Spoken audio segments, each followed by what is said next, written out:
Hey everyone, and welcome back to the channel. From its unforgettable aesthetic to a soundtrack that defined a generation, The Crow has a unique place in pop culture history. But apart from all this lies a story with real-life tragedy, making its journey from comic book adaptation to cult classic all the more insane. Get ready, because we're about to uncover 25 mind-blowing facts about The Crow. You won't want to miss this. Before we go into our explanation, we have a very small request. If you like our content, please support us by subscribing to our channel.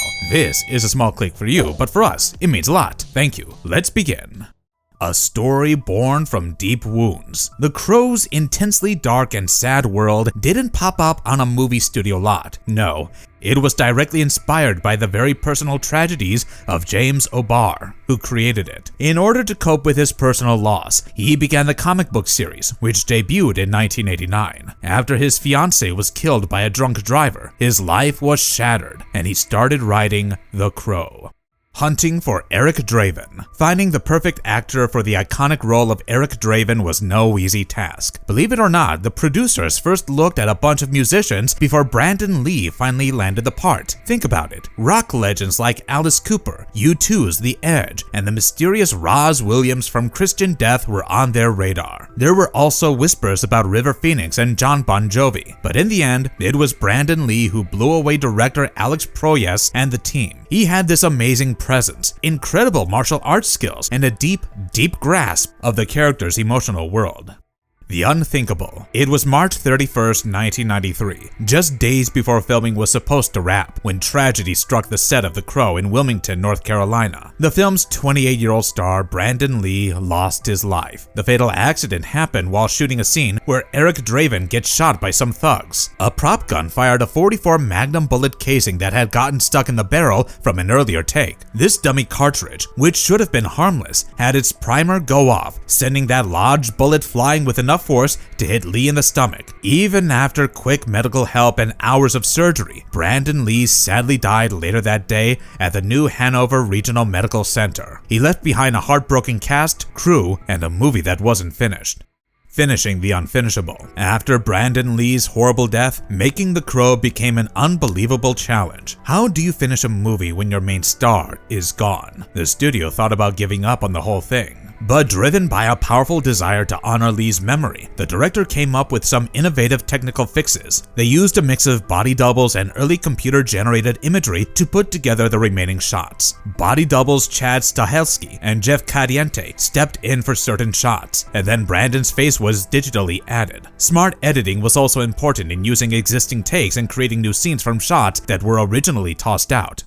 Michael Jackson as The Crow. Before The Crow found its Gothic vibe, there was a different plan for the movie, one that would have turned it into a musical vehicle for none other than the king of pop, Michael Jackson. Early on, the studio considered adapting James O'Barr's comic into a musical starring Michael Jackson. The idea was to cash in on his global fame, and it would have meant a supernatural revenge story with song and dance, and a different vibe altogether. Luckily for those who love the original story, this musical version never happened. That allowed the movie to keep the raw, sad atmosphere that defined the comic and eventually became its legendary look.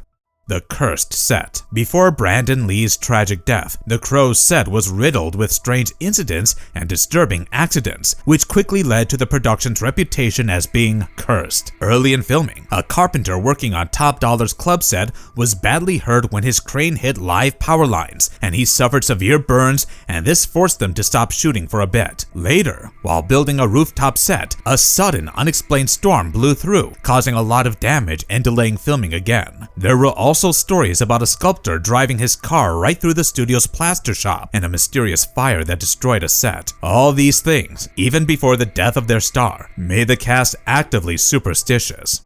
The heartbreaking truth. The main part of the story is the terrible murder of Shelby Wester and Eric Draven. It all happened because of a completely pointless act of violence over a cheap engagement ring. The author was inspired by a real-life crime where a young couple was killed for a measly $20 ring. That senselessness is the random brutality he wanted to show in his work. By basing this fictional horror on a real event, he filled The Crow with a feeling of injustice.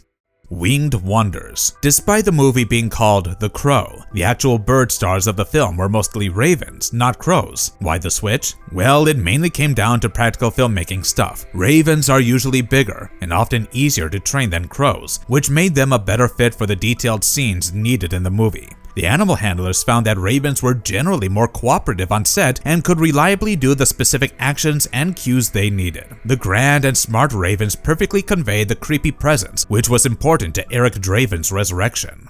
A legend takes flight. Right away, The Crow was a big hit in movie theaters, and over time, it became a cult classic. One of those movies people love forever. People everywhere got connected to its look and its sad but touching story. Its mix of romance, supernatural revenge, and overall gloomy feeling found a huge audience, especially among people in the alternative music and subculture scenes. It quickly turned into a major cultural phenomenon.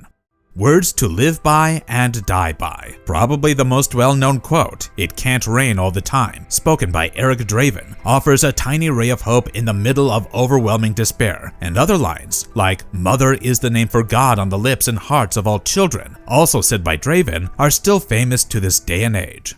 Brandon Lee's Dance of Death. The action and fighting in The Crow weren't just random moves, they were built around Brandon Lee's martial arts skills and his family history. As Bruce Lee's son, Brandon had amazing physical talent and a real understanding of fighting. His ability to perfectly choreograph and perform the fight scenes made Eric Draven's revenge-fueled battles look completely real and effective.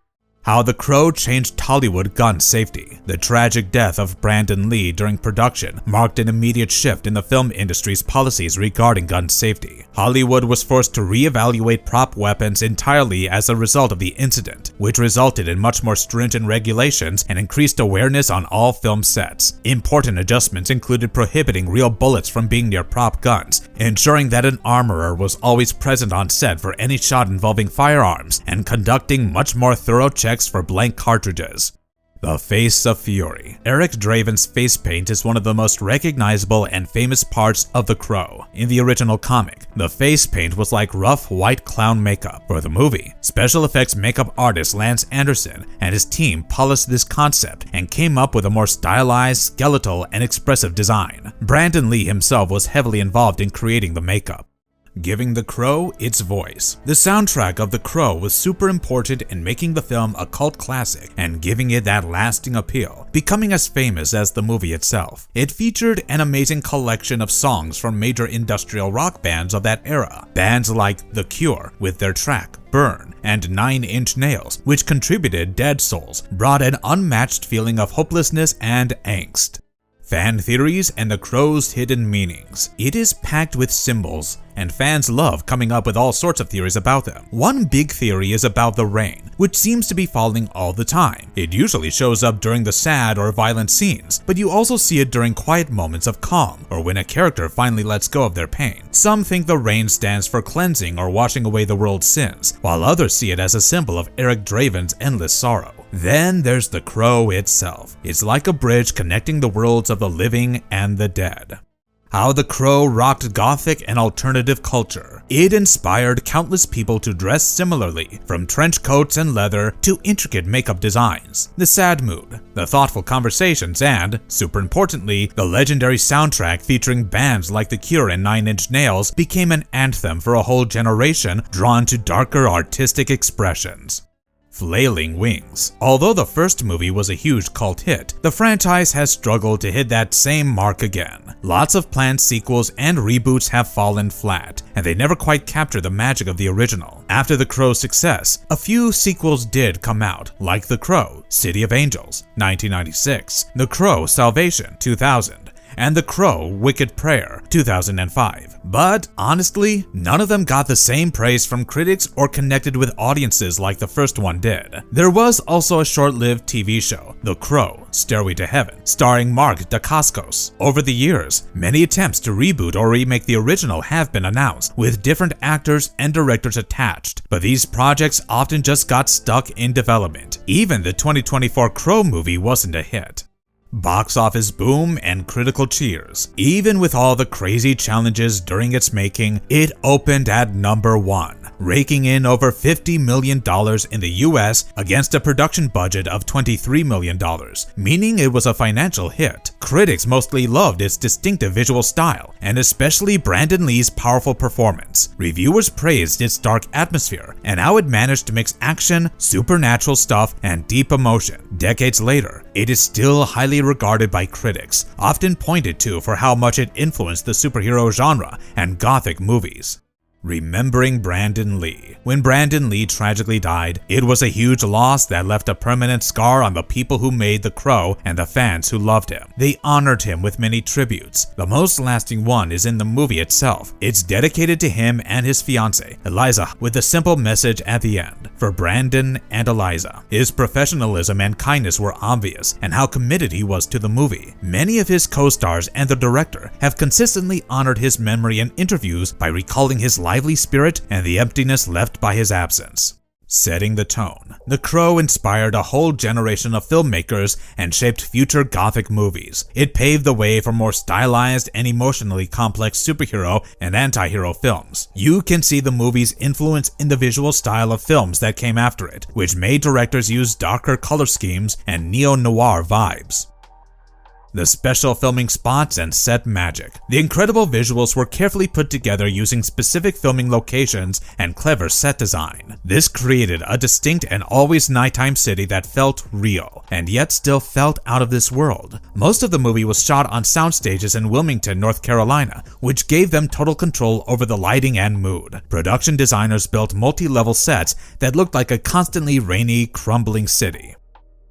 Alex Proyas's unbreakable vision. The director Alex Proyas went through a struggle during the production. After Brandon Lee passed away, he had to cope with a great deal of pressure and his own personal grief, but his creative vision remained unwavering. The film had to be completed in the most terrible conditions possible, and he was a relatively new director at the time. His commitment to honoring Lee's performance and delivering a movie that truly captured the heart of the original comic was rock solid. Even with the studio's early doubts and the emotional toll on everyone on set, he led the charge and used innovative special effects and smart solutions to finish the film. His artistic integrity is why such an amazing movie was completed. Digital makeover for today's fans. For today's viewers, it has gotten a major digital facelift. With the arrival of Blu-ray and 4K UHD versions, the film has been painstakingly restored from its original negatives. These restorations have brought improved clarity and deeper black tones, and a much more accurate representation of the film's intended color palette. And come on, a movie like this deserves deeper blacks and sharper contrasts. A family forged in fire. Making The Crow created some really strong lifelong friendships among the cast and crew. People who were there often talked about how they were like a tight-knit family. They all bonded over their hard work on the movie, but later, they were brought closer by the grief of Brandon Lee's death. The actors, stunt people, and crew had to support each other to get through all the tough, emotional filming. Everyone who was there remembers how charming Brandon was, and how he connected with literally everyone on set. That's why losing him was so much more devastating. These friendships behind the scenes really tell the human story of the movie. Hidden gems and Easter eggs. It is full of little Easter eggs and subtle references that eagle-eyed fans love to spot. They pay tribute to the comic book it came from and various cultural inspirations. One cool little detail is the apartment room number 429 on Eric and Shelley's door. Some fans think this might be a nod to the biblical verse Revelation 4:29, though the New Testament only goes up to chapter 22. A more accurate idea connects it to the comic, where Shelley's apartment number is simply 42. Another quiet reference is the Kix cereal box in Eric Draven's apartment. It's a small, everyday detail that helps ground the supernatural story in something relatable. Marvelous verdict. And there you have it. 25 insane facts about the undeniably brilliant world of The Crow. What was your favorite fact we shared today? Or what does The Crow mean to you? Let us know in the comments below if you enjoyed this video. Don't forget to hit that like button, subscribe for more such content, and ring the notification bell so you never miss another video. Until next time, remember, it can't rain all the time. See you in the next one.